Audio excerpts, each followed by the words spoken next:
E aí, terceiro ano, tudo bem com vocês? Continuando o estudo da circunferência, hoje a gente vai analisar as posições relativas de duas circunferências. Para observar essas posições, basta que a gente calcule o centro e o raio das duas circunferências, calcule a distância entre os centros e depois a gente compara essa distância com a soma dos dois raios ou com o módulo da diferença. A depender dessa comparação é que a gente vai classificar essas circunferências em externas, desde que a distância seja maior que a soma dos raios, tangentes externamente, quando a distância for igual à soma dos raios, secantes, quando o módulo da diferença dos raios for menor que a distância e a distância menor que a soma, tangentes internamente, quando a distância for igual ao módulo da diferença entre os raios, concêntricas, quando a distância for igual a zero. Então, inicialmente, a gente vai calcular o centro, determinar o centro e o raio das duas circunferências. De lambda 1 aqui, por exemplo. Quem é o centro? 3 e menos 4.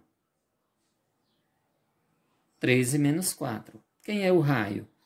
O raio da circunferência 1 vai ser raiz de 16, que é igual a 4. Mesma coisa a gente faz para a circunferência 2.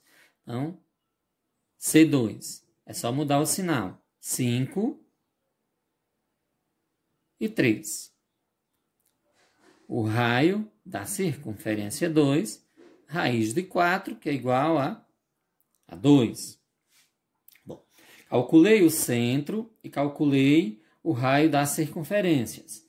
Agora eu vou calcular a distância entre os centros. Olha, a distância de C1 até C2 vai ser igual a raiz quadrada de 5 menos 3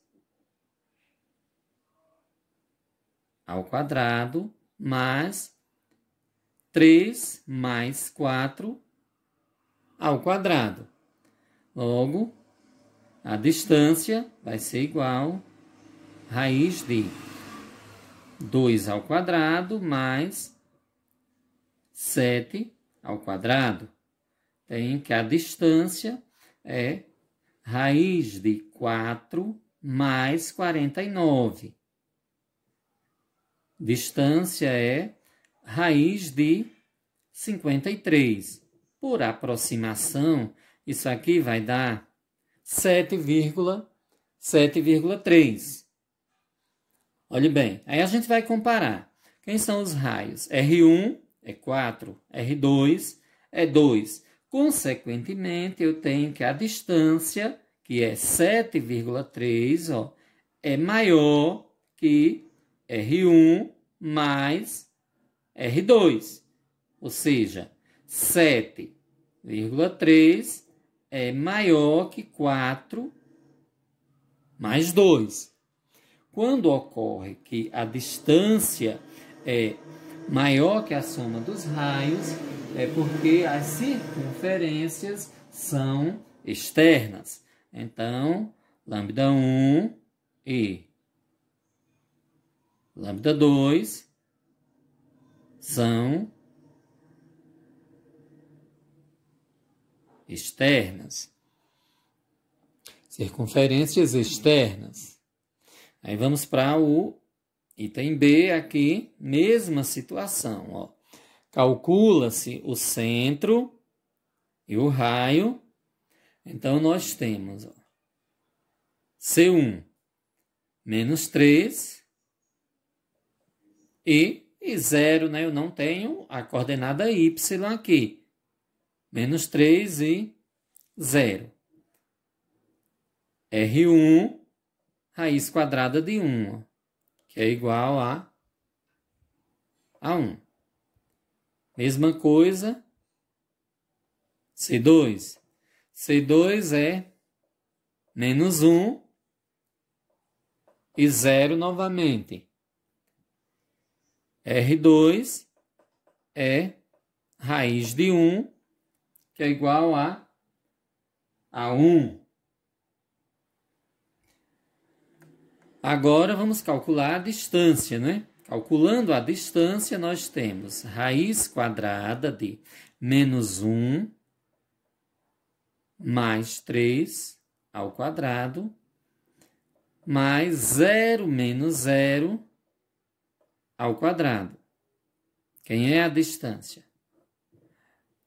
3 menos 1 dá 2, 2 ao quadrado, mais 0 ao quadrado.